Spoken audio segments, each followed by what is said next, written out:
Boss ने meeting बुलाई। बाहर बाहर उठो बैठो। तकलीफ उठने बैठने की नहीं, तकलीफ बवासीर की है। बवासीर, फिशर, भगंदर, पाइलोनियल साइंस का आयुर्वेद तथा आधुनिक लेजर से उपचार। कॉल या विजिट करें www.pilesfistulacure.com। नमस्कार, यूसेन विशेष में आप सभी का स्वागत है। 20 नवंबर यानी कि वर्ल्ड पाइल्स डे। पाइल्स एक ऐसी बीमारी जिसका नाम सुनते ही अच्छों के पसीने छूट जाते हैं और ये एक बीमारी ऐसी है जिससे हम कह सकते हैं हमारे जीवन को बेरंग बनाने में बहुत बड़ा इसका हाथ हो सकता है, क्योंकि पाइल्स अगर हो जाता है तो हमारी ज़िंदगी बिखर जाती है, क्योंकि हर चीज़ जो है हमारी हेल्दी लाइफस्टाइल जिसे हम कहते हैं वो हमारे डाइजेस्टिव सिस्टम से रिलेटेड है और पाइल्स इन सभी को तकलीफ़ दे सकता है। और पाइल्स के और आज वर्ल्ड पाइल्स डे के उपलक्ष्य में हम इसी विषय पर बात करने वाले हैं। पाइल्स का आधुनिक लेज़र और प्राचीनतम आयुर्वेदिक उपचार, इसी विषय पर बात करने के लिए आज हमने हमारे स्टूडियो में इनवाइट किया है अभ्युदय पाइल्स लेज़र हॉस्पिटल के डायरेक्टर डॉक्टर प्रवीण साहवे जी को। सर, स्वागत है आपका। और पाइल्स ये एक ऐसी बीमारी या यूँ कहिए ऐसी तकलीफ़ है जो अच्छों के पसीने छुड़ा देती है सिर्फ नाम सुनते ही। तो सबसे पहले आपसे जानना चाहूँगी कि बवासीर या पाइल्स जिसे हम कहते हैं वो एग्जैक्टली होता क्या है?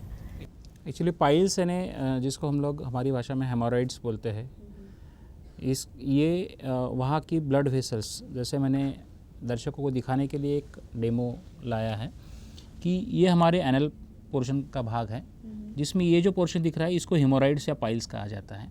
ये नेचुरली सभी इंडिविजुअल्स में, हेल्दी इंडिविजुअल्स में हेमोरॉइडल कुशन्स होते हैं। वो किसी कारणवश अगर कॉन्स्टिपेशन होता है या प्रेगनेंसी में गर्भाशय का वज़न बढ़ता है तो इसकी वजह से यहाँ पर प्रेशर आने से यहाँ की वेसल्स फूल जाती है, उसमें ब्लड जमा हो जाता है और ये नीचे के भाग में आता है मोशन करते समय। तो इसके 4 प्रकार होते हैं। पहला जिसमें से ब्लीडिंग होता है, दूसरा जो मस से मोशन करते समय बाहर आते हैं और मोशन जैसे होता है ये अपने आप अंदर चले जाते हैं, और तीसरा जो पोर्शन होता है जिसमें मस से हमेशा के लिए जो बाहर आते हैं इसको हाथ से अंदर डालना पड़ता है, और लास्ट 4th स्टेज होता है जो मस से जो यहाँ दिख रहे हैं ये बाहर आके फूल जाते हैं। तो ये 4 प्रकार के पाइल्स के स्टेज होते हैं। और पाइल्स का मुख्य लक्षण होता है कि जिसमें ब्लीडिंग होता है, जिसमें पूरा कमोड जो है वो ब्लीडिंग से आपका भरता है। इसमें पेनलेस ब्लीडिंग होता है, किसी भी प्रकार का दर्द नहीं होता है, इसलिए पेशेंट को फर्स्ट स्टेज सेकंड स्टेज तो पता ही नहीं चलती है। तो ये सबसे बड़ी दुविधा होती है पाइल्स में कि पेन न होने की वजह से पेशेंट डायरेक्टली 3rd या 4th स्टेज में हमारे पास दिखाने के लिए आते हैं, क्योंकि क्या है कि ब्लीडिंग ज़्यादातर टॉयलेट कमोड्स, वेस्टर्न टॉयलेट्स होने की वजह से कोई नोटिस नहीं करता है और सब लोग बिज़ी रहते हैं, तो उसकी वजह से ये चीज़ें जो है वो प्रॉब्लम्स बढ़ती जाती है। बहुत ही तकलीफ दे ये मतलब बीमारी है, ऐसा कह सकते हैं। बिल्कुल सर, पर्टिकुलर कोई एज ग्रुप इसके लिए होता है या किसी भी एज में आपको ये तकलीफ हो सकती है? ये किसी भी एज में प्रॉब्लम्स हो सकता है, पर मोस्टली यंग एज से लेके बुढ़ापे तक ये प्रॉब्लम्स ज़्यादा देखने के लिए मिलती है।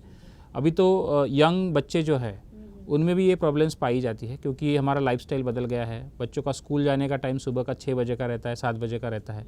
बच्चा जल्दी उठ जाता है, तो इसकी वजह से टॉयलेट नहीं जा पाता है, तो 1 दिन 2 दिन ऐसा कॉन्स्टिपेशन बच्चों को होने की आदत लग जाती है। तो उसकी वजह से बच्चों को फिशर होके इंटरनल हेमोरॉइड्स भी डेवलप अभी होते हुए हमें मिलते हैं।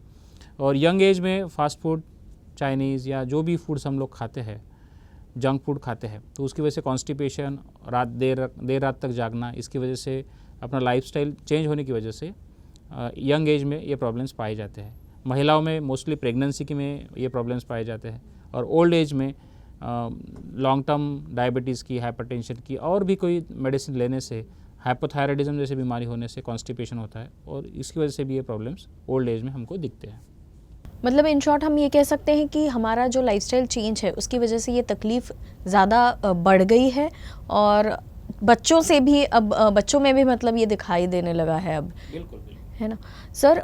जहाँ तक हमने सुना है कि पाइल्स अगर होती है तो ऑपरेशन किया जाता है, तो क्या मुझे ये पूछना है कि मतलब ऑपरेशन के अलावा भी कोई तरीका है इसके ट्रीटमेंट का? बिल्कुल सही, आपने बहुत अच्छा सवाल पूछा है।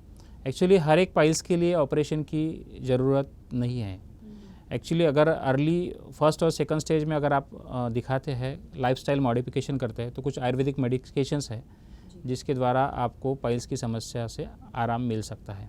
इसमें आपको लाइफस्टाइल मॉडिफिकेशन करना बहुत ज़रूरी होता है। तीखा, मिर्च, मसालेदार नॉनवेज डाइट आपको कम करना पड़ता है। आपको सुबह उठने का समय, रात को सोने का समय ये निश्चित करना पड़ेगा। आपकी लाइफस्टाइल में आपको मोटापा, ओवरवेट, हाइपोथायराइडिज्म जैसे प्रॉब्लम, इनको रेगुलराइज, नॉर्मलाइज करना पड़ेगा। तो ये अगर आप करते हैं तो आपको बिना ऑपरेशन भी पाइल्स से आपको फ़ायदा हो सकता है। सर, अभी आपने जो बताया कि लाइफस्टाइल चेंजेस के बाद में बिना ऑपरेशन के ट्रीटमेंट किया जा सकता है, लेकिन मुझे आपसे ये जानना है कि ऑपरेशन के बाद भी क्या फिर ऐसा हो सकता है कि पाइल्स फिर से आपको हो जाए या ये समस्या फिर से उभर के आ सकती है? हो सकता है, पर इसमें जो प्रॉब्लम्स है, अगर आपका ऑपरेशंस हो चुका है, बहुत सारे मरीज़ मैंने ऐसे देखे कि अभी हमने ऑपरेशन कर लिया तो नेक्स्ट डे से ही नॉनवेज, स्पाइसी डाइट या बाकी सब खाना शुरू कर दिया। क्योंकि अगर आपका लाइफस्टाइल गलत रहेगा तो ये प्रॉब्लम फिर से भी हो सकती है। इसलिए ऑपरेशन ये एकमात्र उपाय नहीं है। इसलिए हमारे यहाँ पर इंटीग्रेटेड अप्रोच से हम लोग ट्रीटमेंट करते हैं। एडवांस लेज़र जो कि आधुनिकतम चिकित्सा है, वर्ल्ड की सबसे एडवांस ट्रीटमेंट है, इसके साथ में वर्ल्ड की सबसे पुरानी प्राचीनतम आयुर्वेद चिकित्सा पद्धति है, जिसका हम दोनों का सहयोग करके उपचार करते हैं, जिससे पेशेंट को आपने जो एनाटॉमिकल डिफेक्ट था, जैसे पाइल्स के मस्से हो गए थे, 3rd स्टेज हो गई थी, 4th स्टेज हो गए थे, उसको हमने लेज़र से तो ठीक किया, ठीक है, पर उसका जो मेन कारण था, जो आपको कॉन्स्टिपेशन था, जो आपको मंदाग्नि था, जो आपका अग्निमांद्य था, जो आपका डाइजेस्टिव सिस्टम हैम्पर था इतने सालों से, तो उसको रेगुलराइज करने के लिए कुछ आयुर्वेदिक मेडिकेशंस है, आयुर्वेदिक किट्स है, तो उसका हम सेवन कुछ दिनों तक करवाते हैं ताकि ये प्रॉब्लम आपको फिर से ना हो। अगर आप मॉडर्न चिकित्सा साइंस के साथ आयुर्वेद चिकित्सा पद्धति का अवलंबन करते हैं, दोनों चिकित्सा पद्धति का अवलंबन करते हैं, तो आपको मेरे हिसाब से पुनरुद्भव यानी फिर से होने का जो चांसेस है वो बहुत कम। यानी हम कह सकते हैं कि हम किसी भी चीज़ में जो लेटेस्ट टेक्नोलॉजी के पीछे भागते तो साथ में हमारा जो बेस है वो भी उतना स्ट्रांग होना ज़रूरी है। बिल्कुल बिल्कुल, ओल्ड इज़ गोल्ड। सर, अभी आपने थोड़ी देर पहले ये बताया कि आजकल बच्चों में भी पाइल्स देखा जा सकता है, तो फिशर्स होते हैं। तो आपसे जानना है कि फिशर्स एग्जैक्टली होते क्या हैं और उसका ट्रीटमेंट किस तरीके से किया जाता है? फिशर यानी मैं आपको इसमें दिखा सकता हूँ कि यहाँ जो पोर्शन है, एनएस के बिलो साइड में जो पोर्शन है, ये डेंटेड लाइन होती है, और इसके नीचे का जो पोर्शन है, तो जब भी हार्ड स्टूल इस मार्ग से निकलती है तो यहाँ पर चीरा या क्रैक होता है, जिसकी वजह से यहाँ पर फिशर तैयार होता है। फिशर यानी गुदभाग में किसी भी वजह से कड़क लैट्रिन या टॉयलेट होने से अगर चीरा पड़ता है तो उसको फिशर कहा जाता है। इसकी वजह से वहाँ असहनीय वेदना होती है, क्योंकि यहाँ पर नर्व सप्लाई बहुत ज़्यादा होता है, और ये जगह छोटी होने से वहाँ पर नॉर्मल भी अगर आप मोशन करते हैं तो इसकी वजह से आपको पेन या दर्द जो है होता है। इसके मुख्य लक्षण असहनीय वेदना होना और ब्लीडिंग ड्रॉप होना और कॉन्स्टिपेशन रहना, और अगर क्रोनिक स्टेज में अगर ये कन्वर्ट होता है तो वहाँ पर एक पैपिला या पॉलिप्स या सेंटिनल पाइल्स भी तैयार हो जाता है, जो कि जो घाव है उसके ऊपर बनता है, जो कि पेशेंट को हाथ में फील होता है। तो ये स्टेजेस क्रोनिक, एक्यूट से क्रोनिक स्टेज में फिशर की कन्वर्ट हो जाए। सर, एक और चीज़ जो हमने सुनी है वो फिशुला एनो, वो एग्जैक्टली क्या होता है और किस तरीके से उसका ट्रीटमेंट किया जाता है? फिशुला यानी वहाँ पर किसी भी वजह से फोड़ा या फुंसी बनती है। जैसे कि ये पोर्शन मैं आपको दिखाऊंगा कि ये इंटरनल एनल स्फिंक्टर है और ये एक्सटर्नल एनल स्फिंक्टर है, दो मांसपेशियाँ होती है गुदभाग के। तो यहाँ पर अगर किसी वजह से फोड़ा बनता है तो ये पस यहाँ से ऐसे संडास की जगह अंदर तक खुलता है, इसको फिशुला कहा जाता है। ये जो आपको ट्रैक्ट ऐसा दिख रहा है, इसी को फिशुला कहा जाता है। ये फिशुला यानी यहाँ एक एंड रहता है या दूसरा एंड अंदर संडास की जगह खुलता है, तो ये दो ट्रैक्ट का जो सम्मिलन है इसी को फिशुला कहा जाता है। ये हाई एनल फिशुला और लो एनल फिशुला इस प्रकार से रहते हैं। जैसे हाई एनल फिशुला यानी इसका जो एक्सटर्नल ओपनिंग है वो यहाँ रहेगा और इंटरनल ओपनिंग कहीं दूर और खुलेगा, रेक्टम तक खुल सकता है। और लो एनल फिशुला यानी यहाँ की यहाँ जो फिशुला खुलता है उसको लो एनल फिशुला कहा जाता है। तो मोस्टली जिन लोगों को शरीर पे ज़्यादा से ज़्यादा बाल होते हैं उन लोगों को बाल तोड़ वहाँ होने से या फोड़ा या एब्सेस होने से अगर उसको सही समय पर चीरा दे के पस को बाहर नहीं निकाला तो ये फिशुला जैसी प्रॉब्लम होती है। फिशुला का अगर निदान करना है तो हम लोग MRI फिशुलोग्राम नाम की एक टेस्ट करते हैं, जिसमें कितनी ट्रैक्ट है, कितनी लेंथ तक फिशुला फैला हुआ है, ये हमको पता चल जाता है। और एडवांस लेज़र ट्रीटमेंट के माध्यम से अगर हम लोग फिस्टुला का उपचार करते हैं तो इसमें किसी प्रकार का बड़ा घाव नहीं होता है और ज़्यादा समय तक पेशेंट को एडमिट रहने की आवश्यकता नहीं है। किसी भी प्रकार के ये स्फिंक्टर को काटने की आवश्यकता नहीं पड़ती है, जिससे पेशेंट को इनकॉन्टिनेंस या कंट्रोल जाने की जो डर है वो नहीं होता है। ये सबसे अच्छा फ़ायदा लेज़र का है।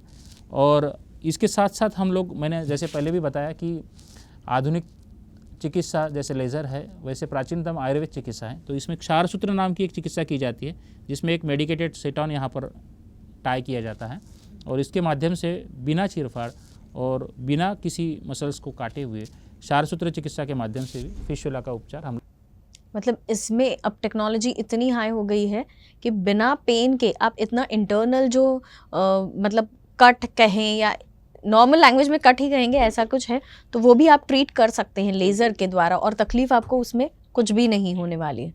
सर, वर्ल्ड पाइल्स डे है, इस उपलक्ष्य में आपका शिविर भी होता है, तो उसके बारे में आपके हर साल के जैसा इस साल भी वर्ल्ड पाइल्स डे को हमारे यहाँ पर जो सीनियर सिटीजन्स है उन लोगों के लिए 20 तारीख से 25 तारीख तक निःशुल्क डायग्नोसिस का हमने कैंप लगाया है, जिसमें जो भी सीनियर सिटीजन्स है उन लोगों के लिए कंसल्टेशन भी हमने माफ़ किया है।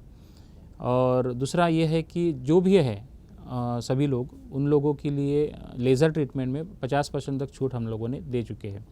तो हमारा ये करने का तात्पर्य यही रहता है कि जो एडवांस लेज़र टेक्नोलॉजी है या आयुर्वेद का जो प्राचीनतम टेक्नोलॉजी है या ज्ञान है, यह सभी समाज के वर्ग तक पहुँचे। और इसी सिलसिले में निःशुल्क व्याख्यान का भी आयोजन हमने किया है। और जिन लोगों को इस बीमारी से संबंधित कोई भी प्रॉब्लम्स अगर होती है तो वो हमारे सिर पर 9970743318 इस नंबर पर फ़ोन करके या फिर हमारे सेंटर्स का जो वेबसाइट है pilesfistulacure.com, इस वेबसाइट पर जाकर हमें कॉल कर सकते हैं और निःशुल्क जो कंसल्टेशन है वो पा सकते हैं। हम उम्मीद करते हैं कि आज का ये कार्यक्रम देखने के बाद जो लोग पाइल से त्रस्त हैं वो जल्द से जल्द इस शिविर का फ़ायदा उठाए और अपनी तकलीफ़ बिना किसी तकलीफ़ के दूर कर ले। सर, पाइल्स के बारे में तो हमने जाना, लेकिन अब आपसे मुझे एक और सवाल ऐसा पूछना है कि अभ्युदय पाइल्स लेज़र हॉस्पिटल जो है वहाँ और क्या क्या सुविधाएँ होती हैं? हम लोग निरंतर सेवा दे रहे हैं। तो इसमें एडवांस कुछ लेज़र्स हम लोगों ने ऐड किए हैं पिछले कई सालों से, जैसे टैटू रिमूवल है, परमानेंट हेयर रिमूवल है, कॉस्मेटिक लेज़र गायनेकोलॉजी ट्रीटमेंट है। जिन महिलाओं को स्ट्रेस यूरिनरी इनकॉन्टिनेंस का प्रॉब्लम है, जिनको छींकते समय खांसते समय यूरिन निकलती है, जिनको बार बार योनि मार्ग में इन्फेक्शंस होते हैं, तो ऐसी महिलाओं के लिए, और जिनकी नॉर्मल डिलीवरीज हुई है ऐसी महिलाओं के लिए एक कॉस्मेटिक लेज़र गायनेकोलॉजी उपचार है, वो भी हमारे सेंटर पे अवेलेबल है। इसके अलावा आयुर्वेद मोडालिटीज़ ऑफ ट्रीटमेंट है, जिसमें ओबेसिटी है, थायराइड है, डायबिटीज़ है और जैसे संधिवात जैसी बीमारियां हैं, मोटापा है, इन सारी तमाम बीमारियों पर, और महिलाओं में वंध्यत्व की जैसी बीमारियां हैं या महिलाओं की जितनी भी प्रॉब्लम्स है मेनाज टू मेनोपॉज तक, मेनोपॉजल पोस्ट मेनोपॉजल सिंड्रोम्स है, तो इन सब बीमारियों के लिए आयुर्वेद मेडिकेशंस, आयुर्वेद उपचार अवेलेबल है। और डाइजेस्टिव सिस्टम के लिए सभी प्रकार के आयुर्वेद उपचार हमारे यहाँ पर अवेलेबल है। मतलब हम कह सकते हैं कि लेटेस्ट टेक्नोलॉजी से लेकर जो हमारी पूरी प्राचीनतम ऐसी आयुर्वेदिक जो ट्रीटमेंट है उनका कॉम्बिनेशन हर एक आपकी तकलीफ़ दूर करने के लिए, पेशेंट की हर तकलीफ़ को दूर करने के लिए आप लोग यूटिलाइज़ कर सकते हैं, ऐसा बिल्कुल कह सकते हैं। सर, एक और बात है कि लेज़र के बारे में हम अब काफ़ी देर से मतलब बात करें लेज़र ट्रीटमेंट के बारे में, तो इसके क्या क्या फ़ायदे होते हैं, कभी बता सकते हैं आप? लेज़र का सबसे बड़ा फ़ायदा है कि आपको ज़्यादा समय हॉस्पिटल में एडमिट रहना नहीं पड़ता। दूसरा, आपको बार बार ड्रेसिंग के लिए रोज़ आने की आवश्यकता नहीं है। तीसरा फ़ायदा है आपको वहाँ पर किसी भी प्रकार के मांसपेशी के कटने की डर नहीं है, तो आपको वहाँ पर किसी प्रकार की बड़ी वूंड या घाव नहीं रहेगा। इसके अलावा आपका ऑफिस प्रोसीजर जिसको कहेंगे कि कम समय में आपको, जिन लोगों को एनेस्थीसिया के कॉम्प्लिकेशंस होने की संभावना ज़्यादा रहती है, ऐसे मरीज़ जो डायबिटिक, हाइपरटेंसिव ऐसे मरीज़ है या जो हार्ट के पेशेंट्स है, उन लोगों में भी ये लेज़र थेरेपी सेफ़ मानी गई है। और हमारे यहाँ पर हम लोग जो लेज़र यूज़ करते हैं वो डायोड लेज़र है 1470, जो कि टॉपेस्ट और FDA अप्रूव्ड लेज़र है। तो उसके द्वारा चिकित्सा करने के बाद आपको जैसे डे केयर प्रोसीजर है, आपको एक दिन रुकना है, या आप सुबह ट्रीटमेंट करके शाम को जा सकते हैं। तो जिससे आपका समय बचता है, पैसा बचता है, और मिनिमम कॉस्ट में हम लोग एक ट्रीटमेंट करते हैं। तो जिससे पेशेंट को ऑफिस प्रोसीजर होने की वजह से पेशेंट सैटरडे को आके ट्रीटमेंट करेंगे, संडे को आराम करेंगे और ऑफिस मंडे को ज्वाइन होंगे। तो किसी को पता भी नहीं चलेगा कि आपने सर्जरी लेज़र ट्रीटमेंट करवाया। तो ये आपका लेज़र ट्रीटमेंट का फ़ायदा होता है। और लेज़र ट्रीटमेंट होने से संपूर्णतः सुरक्षित ये ट्रीटमेंट है। जैसे हम लोग पाइल्स की बात करेंगे तो पाइल्स में पहले बहुत बड़ा चीरा लगाना पड़ता था, टाँके लगाने पड़ते थे। अभी इस एडवांस टेक्नोलॉजी में मात्र 3 मिनट में एक पाइल्स का ट्रीटमेंट हो सकता है। तो इतना समय एडवांस हो गया है और टेक्नोलॉजी एडवांस हो गई है। तो लेज़र ट्रीटमेंट के ये फ़ायदे हैं कि आपको आपका समय सबसे कीमती है, समय बड़ा मूल्यवान है, तो इसको हम बचा सकते हैं। और तकलीफ भी आपको कुछ नहीं हो रही है, बिल्कुल, ट्रीटमेंट पेनलेस भी है, सेफ है आपका पेनलेस है जी, और और बजट में भी है। बिल्कुल बजट में है। मतलब आपको ज्यादा छुट्टी लेने की भी जरूरत नहीं, वरना कई लोगों को वो भी एक टेंशन होती है, स्पेशली जो वर्किंग क्लास है, कि हम अगर छुट्टी लेंगे तो इतने दिन काम पर नहीं जाएंगे। तो ये भी एक टेंशन ही होती है, ये सारी टेंशन्स दूर हो जाती लेज़र का है। ये फ़ायदा है कि हमारे यहाँ पर कैशलेस जो फैसिलिटी है वो भी अवेलेबल है। तो इंश्योरेंस जो है वो एम्प्लॉइज़ जिनका इंश्योरेंस ऑलरेडी है, हेल्थ इंश्योरेंस है, तो वो भी इस ट्रीटमेंट का फ़ायदा ले सकते हैं। क्या बात है, मतलब हर किसी के लिए बना है लेज़र ट्रीटमेंट। चाहे आप बजट की बात करें, वक्त बचाना है, तकलीफ कम करनी है, हर किसी का सल्यूशन है ये लेज़र ट्रीटमेंट।